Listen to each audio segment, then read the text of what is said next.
제가 오늘 설교 제목을 가장 오래된 우상 버리기라고 정했는데, 이 제목은 지난주에도 한번 설명드렸던 사디어스 윌리엄스라고 하는 신학자가 쓴 마음을 따르지 않을 용기라는 책에서 따온 겁니다. 이 책이 되게 읽기도 쉽고 좋은 책이니까 꼭 한번 우리 성도님들 읽어보셨으면 좋겠어요.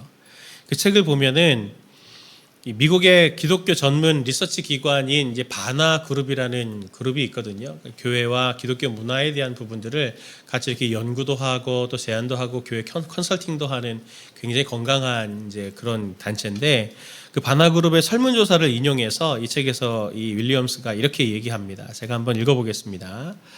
지극히 종교적인 이 나라 미국에서 대세를 이루는 신이 누구인지는 의심의 여지가 없다. 미국인의 84%는 삶의 최고 목표는 삶을 최대한 즐기는 것이라 믿는다. 86%가 만족을 얻으려면 자신이 가장 갈망하는 것들을 추구해야 한다라고 밝혔으며, 91%가 자아를 실현하는 최선의 방법은 내면을 들여다보는 것이다라는 말에 동의했다. 자기중심성은 그야말로 세계 종교로서의 지위 획득을 바로 눈앞에 두고 있다. 자아숭배야말로 오늘날 세상에서 가장 빠르게 성장하는 종교라 해도 과언은 아니며, 무엇보다 세상에서 가장 오래된 종교인 것만은 확실하다. 창세기 3장만 보아도 알 수 있지 않은가 하면서 이렇게 설문조사를 인용했습니다. 제가 이 설문조사의 자료를 찾아보니까 이게 2016년에 했던 조사더라고요. 지금으로부터 무려 8년 전에 한 조사 아닙니까? 그러니 지금 생각해 보면 그때보다 지금이 뭐 더하면 더했지 덜하지는 않을 거다라는 생각을 우리 하게 되는데, 우리 주변도 지금 보면 무슨 도파민 중독이라든지 쾌락이라든지 소비라든지 즐거움이라든지 이런 단어들이 뭐 어디에서나 볼 수 있는 그러한 단어 아닙니까? 현대 문화 속에서 이런 것들이 더해가면 더해갔지 덜하지는 않을 것 같아요. 예수님을 믿고 섬긴다라고 하는 우리지만, 그리고 또 여기도 지금 이 사디어스 윌리엄스가 얘기하는 것처럼 종교적인 나라 이 미국에서라고 말하는 이런 현실을 우리가 지금 보는데, 현대사회의 이런 문화들 속에서 우리는 하나님을 믿는다고 하지만 오늘 이 예에서 보는 것처럼 자아숭배로부터 우리가 멀다라고 과연 확신할 수 있는가라고 우리가 좀 생각해 볼 수 있겠죠. 나도 모르는 사이에 하나님을 믿는다고 하지만 실제로는 우리가 나를 숭배하고 나를 섬기는 자기중심성으로 똘똘 뭉쳐진 사람은 아닌지 한번 점검해 볼 필요가 있습니다. 왜냐하면 우리는 죄가 있는 상황들 속에서 살기 때문에 어느새 나도 모르게 그 영향들을, 사회의 문화들, 죄의 영향들을 받을 수밖에 없기 때문입니다. 사사기와 룻기를 지금 한꺼번에 우리가 같이 사사기의 마지막 부분과 룻기의 맨 처음을 지금 우리가 지금 보았는데, 이 책들의 공통점은 사사시대 때의 일들을 가지고 썼다는 거죠. 같은 시대적인 역사적인 배경을 가지고 있습니다. 근데 사사기와 룻기가 각각의 그 책만으로도 우리에게 영적인 여러 유익들을 주지만, 이 두 책을 함께 우리가 읽어보면, 한꺼번에 읽어보면 여기에 이 사사기와 룻기를 통해서 주는 교훈들이 폭발적으로 더 우리에게 다가오는 것들이 있습니다. 그것 중에 하나가 뭐냐면, 앞에서도 얘기했던 것처럼 가장 오래된 우상이자 그리고 가장 파괴적이고, 지금 우리가 우주까지도 나가잖아요. 그런 현대 과학이 이렇게 발달했어도 여전히 숭배되고 있고 사람들이 그렇게 바라는 우상인 나라는 우상에 대해서 이 두 책이 얼마나 신랄하게 우리에게 경고를 울리고 있는지를 오늘 볼 수 있습니다. 오늘 그것을 가지고 이 세 가지 키워드로 우리에게 교훈 주는 것들을 묵상해 보려고 합니다. 자아숭배와 관련된 이 세 가지 키워드, 첫 번째는 뭐냐면 불가피라고 하는 단어입니다. 불가피. 모든 사람들은 이 자아숭배로부터 피할 수가 없습니다. 사사기 전체를 보면은 12명의 사사가 나옵니다. 그리고 12명의 사사의 이야기가 마치 이렇게 한 사사의 이야기가 이렇게 마치 뭐라고 그럴까요? 블럭처럼 돼가지고 12개의 이야기들로 이렇게 이어져 있는 것처럼 보입니다. 패턴들이 있어요. 이스라엘이 처음에는 하나님께 범죄해서 제멋대로 살다가 그 죄로 인해서 이제 블레셋이라든지 미디안이라고 하는 나라가 침략해 들어오면 그들은 힘들어해서 이제 하나님께 신음을 합니다. 그럼 주님께서 이스라엘의 신음을 들으시고 사사라고 하는 사람을 세워주시죠. 그리고 그들로부터, 사사가 세워진 이후로부터 그들의 침략자인 미디안과 블레셋 같은 사람들로부터 놓이게 되는 그런 삶을, 모습을 계속 반복적으로 보여줍니다. 이게 이렇게 싹 사이클을 계속 이루어요. 사사시대의 악순환이 이렇게 드러나는데 이 악순환을 구성하는 여러 요소들이 있거든요. 그런데 그것보다도 이 사사시대의 중요한 특징들이 있는데 그들 중에 가장 중요한 특징은 그 사이클을 이루는 것의 핵심은 사사가 있느냐, 사사가 없느냐. 이것이 굉장히 중요한 기준이 됩니다. 사사들이 있을 때는 이스라엘 백성들이 사사를 따라서 하나님을 같이 섬깁니다. 그들이 비록 보면 부족해 보이는 사람들이죠. 그런 사람들이 있어도 그 사사들이 있는 동안에 이스라엘은 하나님께 집중을 해요.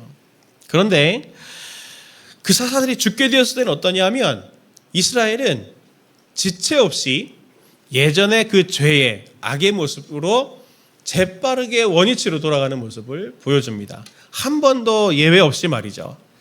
사사기 4장 1절 말씀을 한번 보면 이렇습니다. 에훗이 죽으니 이스라엘 자손이 또 여호와의 목전에 악을 행하매. 사사기 10장 5절을 보면 야일이 죽었을 때, 야일 사사가 죽었을 때 어떻게 묘사하고 있는지 보십시오. 야일이 죽음에 가문의 장사되었더라.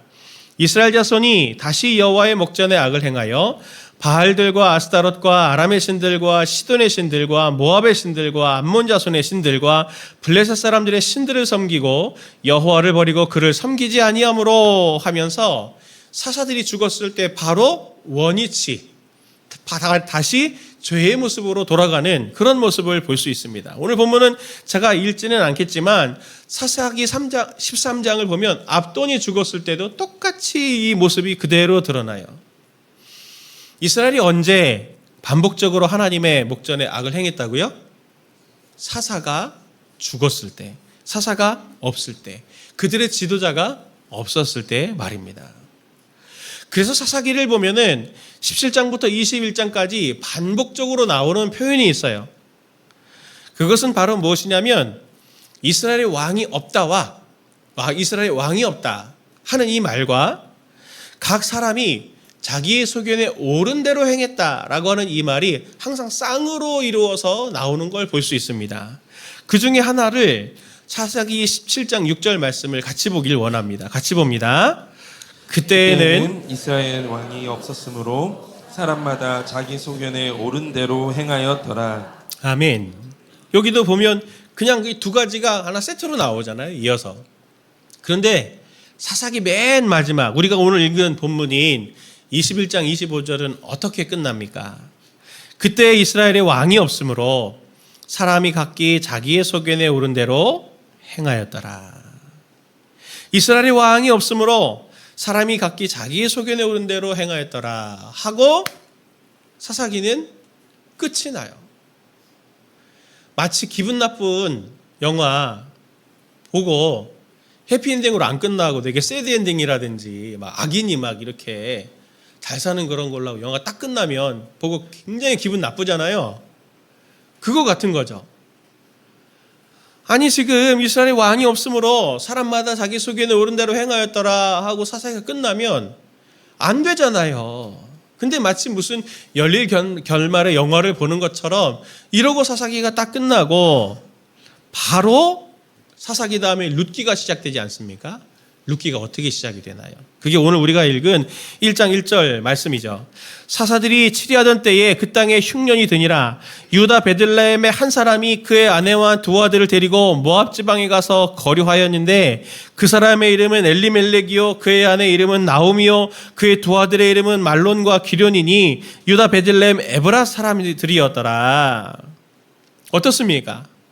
자기 소견에 행하였더라라고 하고 나서 지금 룻기, 사사들이 있던 때 그 룻기가 바로 시작되는 지점에 고향 땅에 사사들이 있는데도 자기 땅에 흉년이 드니 자기의 소견에 오른 대로 흉년을 피해서 모압 땅으로 가는 엘리멜렉과 나오미의 이야기를 들고 있습니다.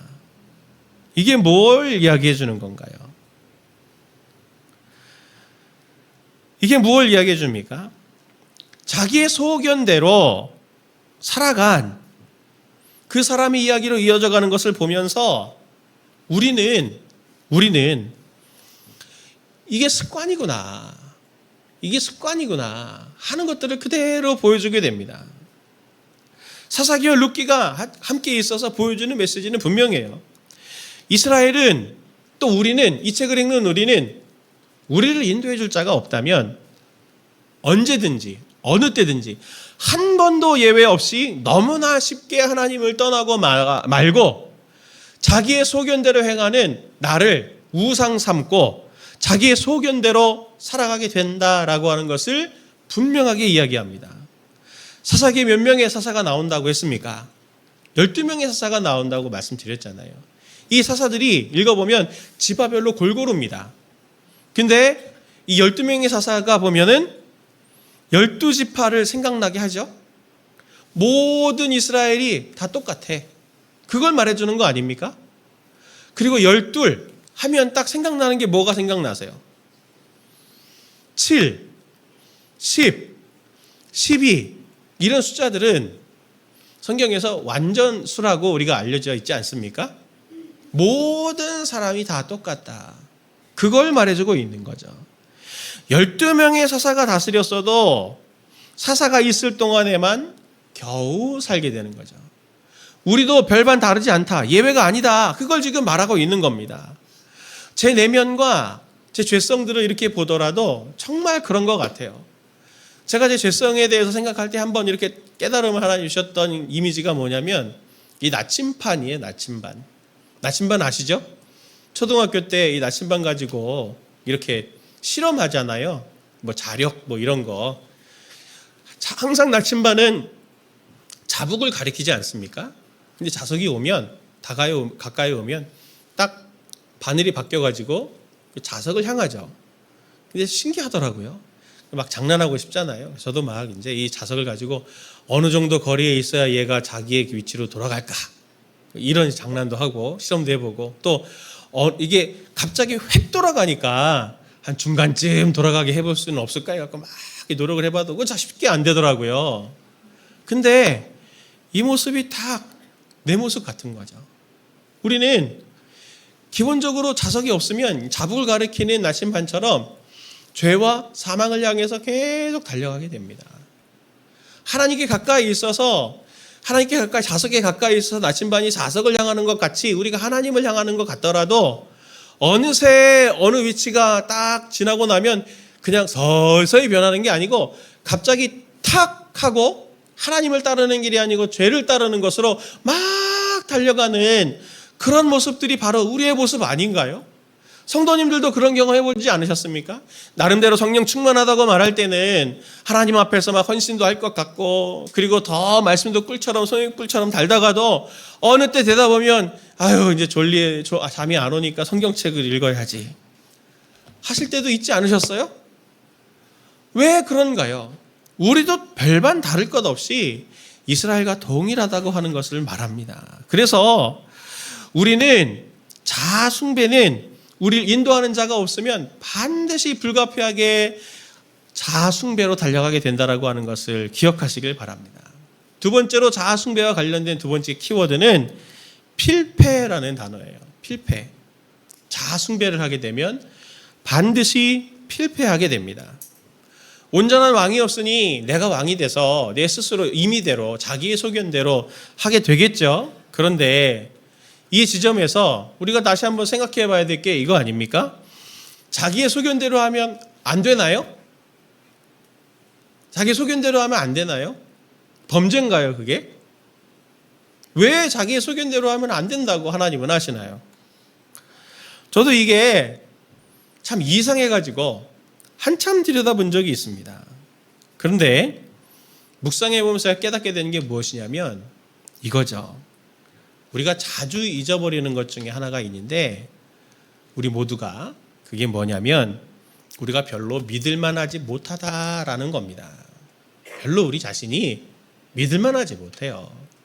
전에도 한번 제가 예화 드린 적이 있지만 전투기 조종사들이 비행 착각을 일으킨다. 제가 그거 한번 말씀드렸잖아요. 막 전투기는 이렇게 뭐 기동도 기체도 작고 또 전투를 해야 되는 거니 얼마나 이런저런 이제 기동들을 많이 하겠습니까?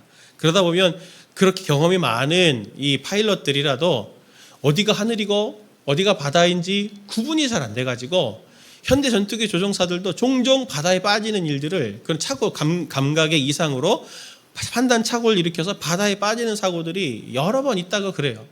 근데 그걸 막게 하려고 그 수평 유지계라고 하는 거, 그 계기판을 보는 거 아닙니까? 내 감각을 못 믿으니까 이 계기판이 정확하다. 그걸 보고 믿고 기동을 해라. 그거를 훈련을 많이 한다고 그래요. 감각에 있어서도 우리가 그런데 우리 자신을 믿을 수가 없어서 이 기계를 의존해야 되는 것이 이게 우리인데 심지어 영적인 부분, 우리의 삶에 대한 부분은 어떻겠습니까? 우린 너무 속기 쉽죠. 게다가 문제는 또 얼마나 많이 생깁니까? 그것뿐만 아니라 가장 치명적으로 우리가 자기 소견대로 해서는 안 되는 이유가 뭐냐면 우리가 망가져 있는 존재라고 하는 것이에요. 성경은 로마서 유명한 말씀 아닙니까? 3장 10절에서 12절 말씀에 이렇게 말하죠. 기록된 바 의인은 없나니 하나도 없으며 깨닫는 자도 없고 하나님을 찾는 자도 없고 다 치우쳐 함께 무익하게 되고 선을 행하는 자는 없나니 하나도 없도다. 우리가 의와 선에 대해서는, 생명에 대해서는 거의 지식이 0이라고 할 만큼 무지해요. 감각이 없어요. 망가져 있어요. 그러니 마치 맹인에게 운전대를 맡겨놓는 것처럼 우리의 삶을 우리가 스스로 자기의 소견대로 산다고 하는 것은 굉장히 위험한 일입니다. 그래서 12명의 사사의 이야기와 그들이 사사가 없을 때 다시 그들이 자기의 소견대로 가서 구제불능에 빠지는 그런 상태의 이야기들을 12번이나 반복을 하면서 핵심은 이걸 말해주고 싶은 거죠. 너 자신을 믿고 너 자신을 숭배해서는 반드시 필패하게 된다라고 하는 것을 사사기와 룻기가 우리에게 말해주는 거예요. 마음의 소리를 믿으시면 안 됩니다. 마음의 소리를 믿으시면 안 돼요. 자기 소견에 옳은 대로 해봐야 얻어지는 것이 절망이고 죽음이고 아픔이라고 하는 것을 지금 이 엘리멜렉과 나오미, 모압으로 간 이 가족들이 여실히 실물설교로 우리에게 보여주는 거 아닙니까? 한번 생각해 보십시오. 사사시대 사람들이라고 성도님들이 한번 생각해 보십시오. 난 지금 사사시대에 산다. 근데 지금 사사가 죽었다. 그럼 성도님들은 어떻게 사시겠습니까? 복을 선택하시겠습니까? 화를 선택하시겠습니까? 무르나 만하죠? 당연히 복을 선택할 거예요. 그럼 이스라엘 사람들은 그 시대에 복을 선택했겠습니까? 화를 선택했겠습니까? 당연히 복이라고 생각해서 치열하게 살았을 거예요. 오늘 우리들처럼 말이죠. 그러나 그 결과가 자기의 소견대로 산 것은 어떤 결과로 이루어졌다고요? 결국에 그들의 고통과 죽음과 아픔을 덧대는 그런 일들이 될 수밖에 없었습니다. 우리도 별반 다를 것이 없어요. 그래서 감당하지 못할 상황이 됐을 때 이스라엘이 한 것은 하나님 도와주세요. 하나님 신음을 하나님께 올려드리면서 SOS 하는 것, 그것밖에 없었잖아요. 사사기는 자기의 소견대로 스스로 왕이 돼서 자기의 분수와 역할, 자기의 위치와 지위 이런 것들 잊어버리고 방자하게 행하는 한 사람의 이야기를 우리에게 추가적으로 더 들려줘요. 그게 누구냐면 사사기 9장을 보면은 기드온이 죽습니다. 기드온 아시죠? 유명한 사사잖아요. 자식이 몇 명입니까? 70명. 아들이 하나도 안 행복할 것 같습니다. 저는. 70명. 셋도 지금 많은데 아들이 70명이나 되고.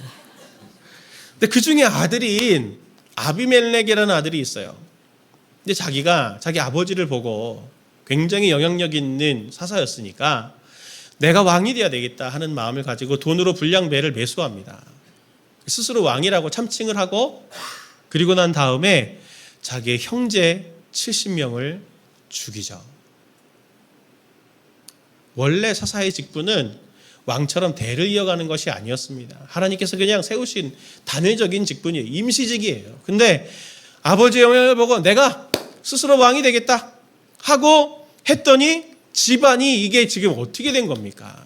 형제가 지금 서로를 권력 때문에, 욕심 때문에 서로를 죽이는, 아들 하나가 나머지 70명을 죽이는 비참한 일들이 일어나게 됐고, 자기도 어떻게 죽었습니까? 이 망대 위에서 한 여인이 던진 맷돌 윗짝, 그걸 맞아가지고 너무 허무하게 그냥 그의 인생이 끝나버렸습니다. 무서운 것 없이 자기의 분수를 넘고 자기의 위치와 상관없는 부패와 혼란함이 이 극치를 보여주는 게 바로 이 아비멜렉의 이야기거든요. 자기 스스로를 따라간다는 것이 이렇게 위험한 겁니다.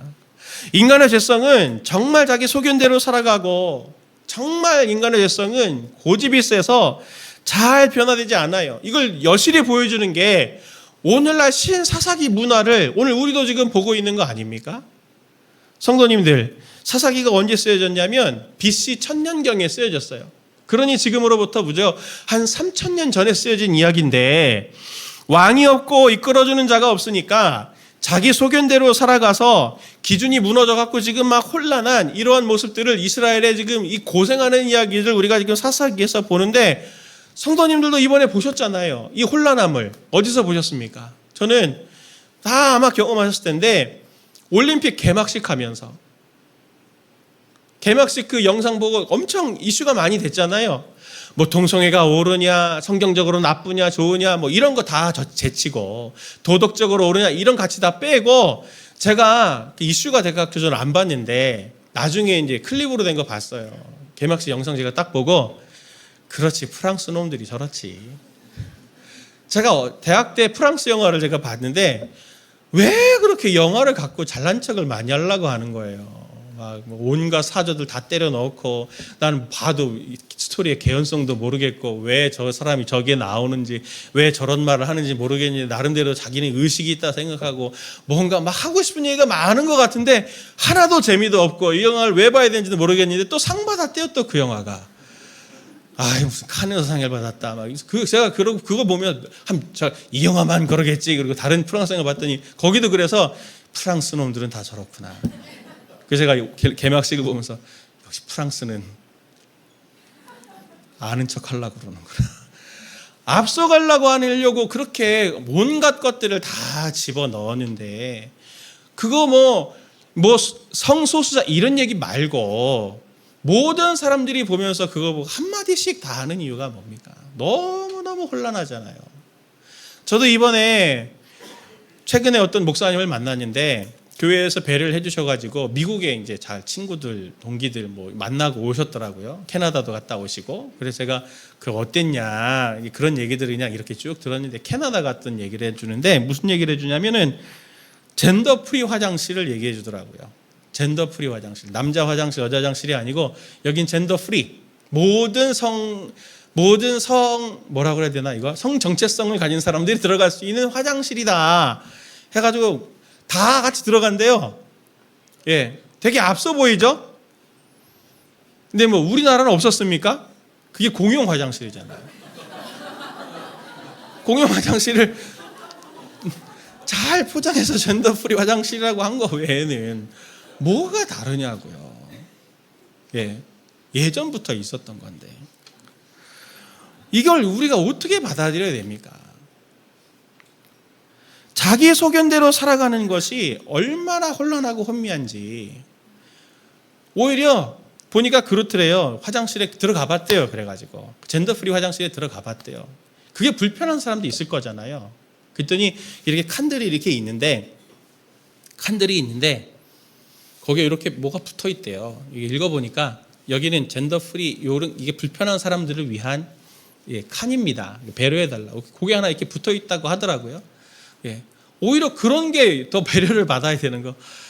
이 사실이 참 너무 혼미한데, 사사기가 오늘 우리에게 주는 메시지는 지금 선명하지 않습니까? 자기의 소견대로 하면 할수록 점점 세상은 파편화되고, 기준이 없어지고, 대화가 안 되고, 서로 이게 배려가 안 되고, 서로가 서로에게 상처를 오히려 주게 되는, 정말 자기의 소견대로 가는 것은 엄청난 위험한 일이고 필패의 길로 접어들게 된다라고 하는 것들을 계속 보여주고 있지 않습니까?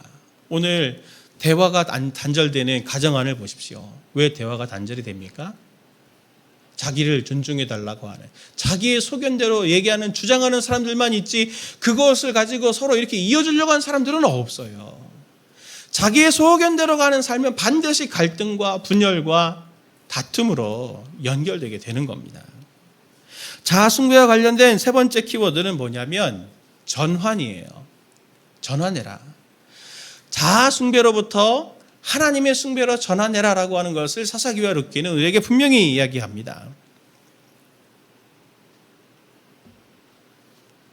사사시대의 이스라엘은 왕이 없었고 스스로가 왕이 돼서 자기 소견에 옳은 대로 행한 결과를 보여주는, 그게 바로 우리가 읽은 나오미입니다.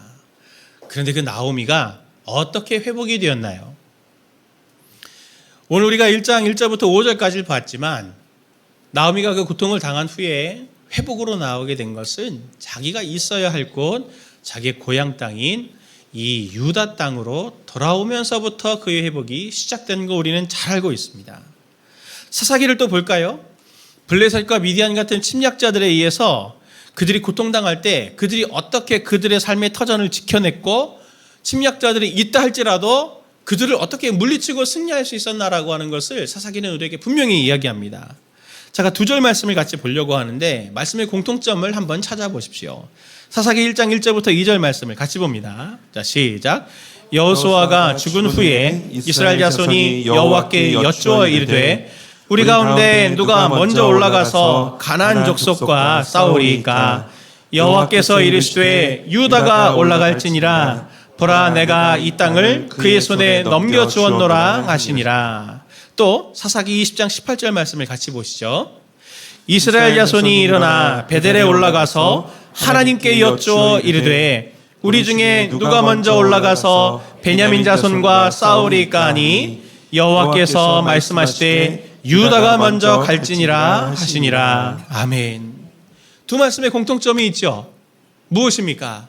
여호수아가 죽었지만 그들이 여호와께 여쭈어 이르되, 이스라엘 자손이 하나님께 여쭈어 이르되 라고 말하면서 그들이 그토록 바라던 안정과 안녕은 두 가지가 있을 때, 사사기를 보면 두 가지가 있을 때, 두 가지 중에 하나라도 있을 때 그들에게 안정과 안녕이 있었습니다. 그 첫 번째가 무엇이냐면 우리가 금방 읽은 것처럼 여호와께 여쭈어 이르되 라는 말을 통해서 살펴보듯이 그들의 삶에 하나님의 말씀이 들려지고 그들이 하나님께 그 말씀을 구할 때, 그래서 하나님의 판단과 결정과 인도를 구할 때 바로 그들에게 안정과 안녕이 있었습니다.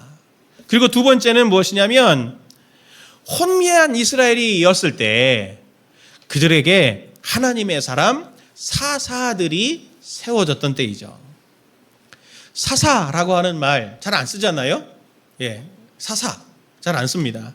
원문으로 보면은 이게 샤파트라고 그래서 판단하다, 재판하다, 다스리다 이런 뜻을 가졌습니다. 그래서 영어 성경에는 사사기를 judges 이렇게 얘기를 하죠. 판단, 재판, 결정하는 일이 핵심인 겁니다. 이게 리더십의 주된 기능이잖아요. 뭔가 결정하는 거. 얼마나 많은 결정을 해야 됩니까? 리더들이 결정을 하는 거잖아요.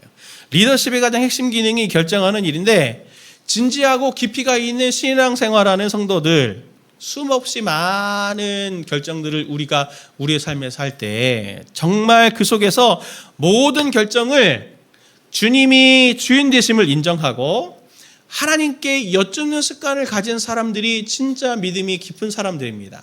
그냥 단지 우리가 종교인으로 이렇게 주일에 예배를 드리고 헌금하고 봉사하고 하는 그런 것들이 아니라 매사에 내가 주인이 아니라 주님은 뭐라고 하실까?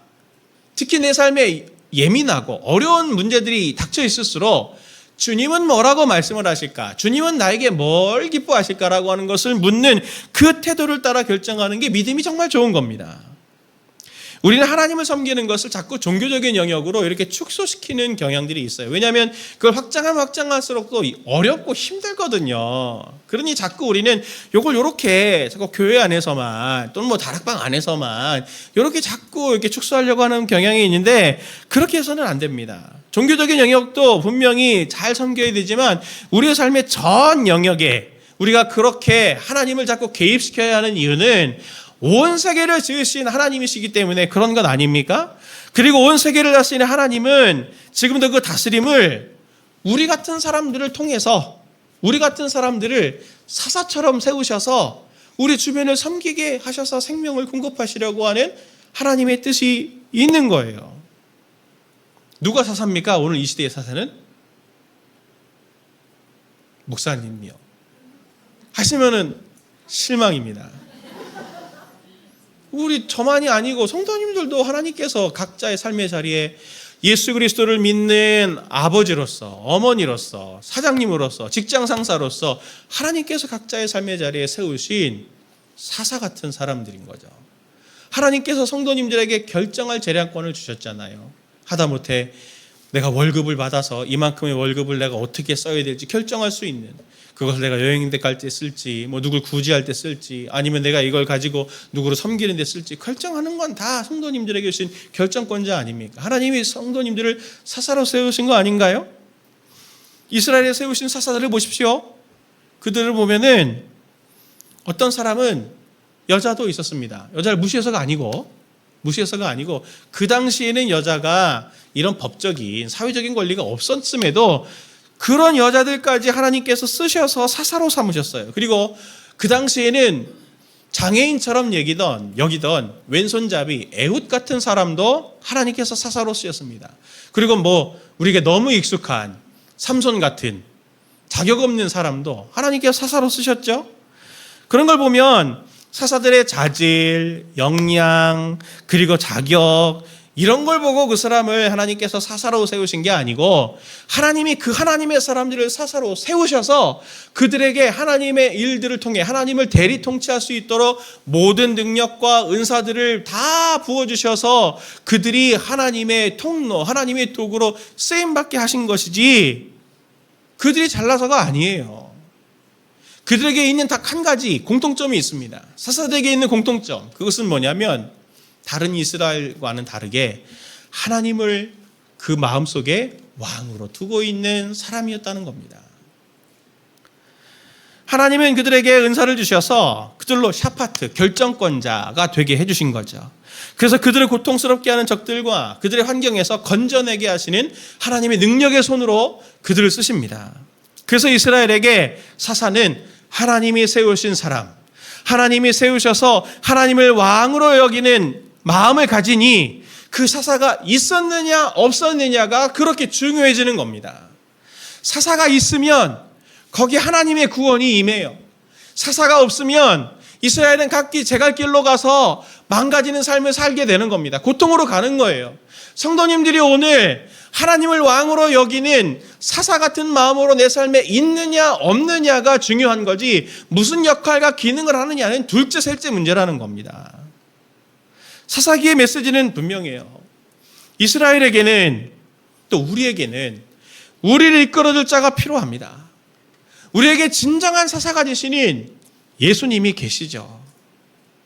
메시아의 그 음성을 자꾸 들으려고 하십시오. 성령님을 우리 가운데 주시고 매일 우리에게 그분과 동행하게 하시는 것은 삶의 여러 순간마다 주님께 여쭈어 묻고 어떻게 하길 바라십니까? 그것이 가능하도록 성령님을 주신 겁니다. 그리고 동시에 사사기를 통해서 저와 성도님들에게 한 가지 더 교훈하는 것이 있습니다. 그것은 뭐냐면 하나님은 오늘도 우리 주변에 하나님께서 이 사사 같은 사람들을 주변에 세워 놓으셨다라는 겁니다. 그들을 존중해 주셔야 되는 거예요. 우리에게는 하나님이 세우신 권위들이 있습니다. 가정에는 누가 있나요? 아버지, 어머니가 있고 직장에는 상사들이 있고 뭐 교회도 우리 순장님도 계시고 또 부장님들도 계시고 각 부서에서는 그리고 저 같은 교육자, 목사도 있지요. 각 영역에서 그렇게 권위를 가진 자들로 있는 사람들은 사사들의 실패를 보면서 하나님을 더 두려워해야 되고 하나님을 왕으로 더욱더 인정하려고 몸부림치는 것들이 이 권위를 가진 저희들에게 필요한 겁니다. 그러나 동시에 권위 아래에 있는 사람들은 어떻게 해야 될까요? 그 권위를 사사처럼 세우신 하나님이 세우셨다라고 하는 그 권위를 인정하고 그 권위 앞에 순복하려고 하는 태도를 가져야 됩니다. 성도님들 어떠십니까? 제가 보니까 세상에서 제일 비참하고 세상에서 제일 무시당하는 사람이 있어요. 누굴까요? 제가 잘 관찰해 보니까 여러분들 가정에도 다 있습니다. 누구냐면 부모예요. 부모가 말하, 또 잔소리 하는구나. 이런 얘기하면 또 여기로 들어가서 또 저 얘기를 또 하시는구나. 왜 얘기를 하겠습니까, 자꾸? 귀에서 피가 나라 이 녀석아 그러고 막 잔소리 하시는 분이 있습니까? 그런 분은 없어요. 자식이 잘 되기 위해서. 예. 또 직장 상사가 나에게 뭔가 피드백을 하면서 이렇게 지도를 해준다던가, 교회에서 순장님이 또는 교역자가, 목사가 성도님들과 신방하고 다락방을 하면서 성도님 이렇게 하시는 게 좋을 것 같아요, 저렇게 하시는 거 좋을 것 같아요. 그러면 들으면 좋습니까? 싫죠. 아이, 아빠는 뭐 이것도 모르면서, 엄마는 저것도 모르면서 뭘 이렇게 잔소리를 하세요. 뭐 내 상황을 모르면서 함부로 저렇게 얘기하세요. 내가 얘기하지만 그들은 하나님께서 세우신 권위자입니다. 왜? 무엇을 위해서? 그들의 말들을 통해서 하나님은 우리에게 너가 지금 너라고 하는 우상을 따라가고 있는 것은 아니냐? 라고 하는 것을 깨닫게 하실 요량인 거예요. 저도 최근에 어떤 일이 있었냐면 부끄러운 간증이 너무 놀라웠습니다. 깜짝 놀랐어요. 제가 깜짝 놀랐어요. 제가 같이 동역자들하고 같이 사역하는 게 있잖아요. 그 자리에 이제 이찬수 목사님이 오셔가지고 같이 이렇게 회의를 하는데 이찬수 목사님이 이렇게 저렇게 이제 또 말씀 주셨죠. 제가 그 얘기를 들으면서 마음이 힘든 거예요.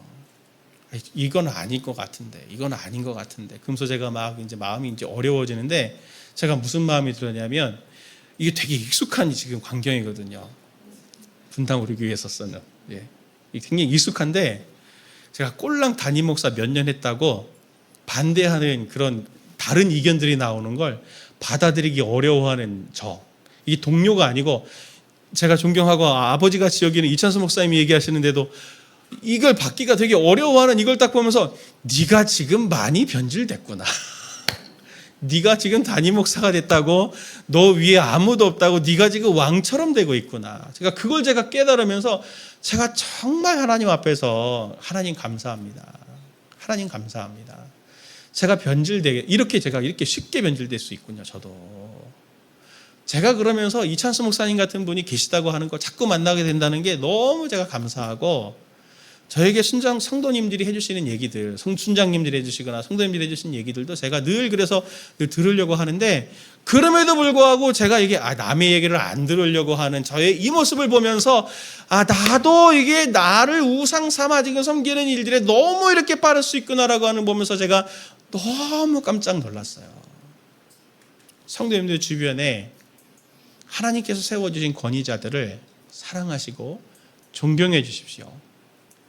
제가 우리 교회에서 담임 목사로 사역을 하면서 제가 과분한 사랑과 기도와 은혜들을 제가 받고 있는 것 중에 하나는 성도님들이 저를 귀히 여겨주시고 긍휼히 여겨주시고 많은 기도와 은혜와 사랑을 저에게 주시는 거 제가 정말 감사히 생각하고 있고, 정말 저에게는 하나님이 주신 과분한 은혜다. 제가 늘 그렇게 생각을 합니다. 근데 제가 순장님들, 성도님들께 꼭 부탁드리고 싶은 게 하나 있습니다. 그것은 뭐냐면 저에게 베풀어 주시는 그 호의, 동정, 그리고 또 기도와 긍휼을 우리 순장님들에게도 같이 베풀어 주시기를 부탁을 드립니다. 나랑 똑같은 성도고 뭐 제자훈련, 사역훈련 했다고, 순장이라 그랬다고 나랑 다를 거 하나도 없구만, 이렇게 하지 마시고 하나님께서 세우셨습니다. 저는 우리 순장님들과 함께 목양을 같이 동역하는 게 제 목양적인 비전이고 철학이에요.